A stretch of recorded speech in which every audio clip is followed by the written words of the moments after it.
Well, the Confederation for the Advancement of State Education believe that children need some sort of stimulant. And for the first time ever, the Bangor branch has arranged a week of activities, what they describe to the children as something unusual and exciting events to do during the holidays. Mrs. Ann Cook, you are one of the organisers of this event. What sort of activities have you arranged for the children? Well, we started off with painting because we thought that would be a popular thing to do.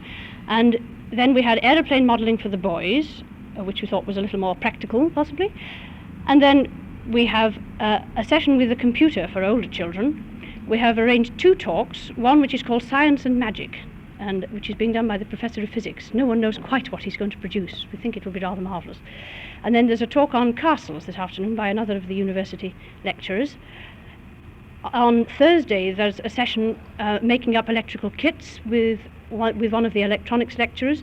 And on Friday evening, we're rounding off with a grand folk and swing session. Oh, and on Saturday afternoon, the boys are going to fly their aeroplanes in the biggest hall that the university can offer.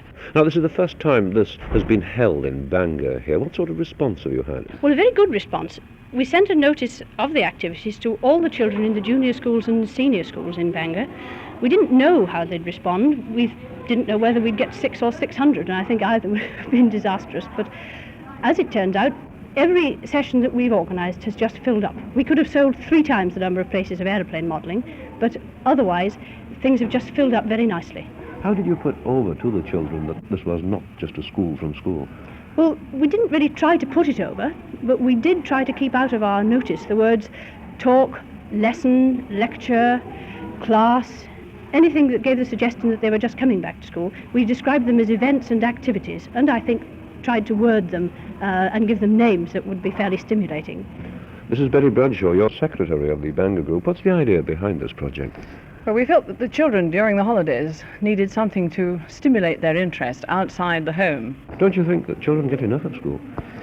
Yes, but these things are things which couldn't be organised within school time. This is getting the children inside the university, doing things which they could never normally do during school time. Are you having cooperation from the authorities? Yes, very great enthusiasm. The County Education Committee is helping us and has shown its enthusiasm both financially and in its interest. So the £6 you're charging the children doesn't cover your overhead? Well, it covers the cost of the equipment that we shall be using, the art materials and the balsa wood for the aeroplanes. The services of all the people who are doing this are being given free. Will you be repeating the experiment Easter? Probably not, because in an area like this, during the Easter and in the summer, there's plenty for the children to do in the very beautiful environment that there is. But during the winter, we feel that there is a need for this sort of thing. We may do it again next Christmas holidays. We don't know yet. It depends how it goes. Thank you very much.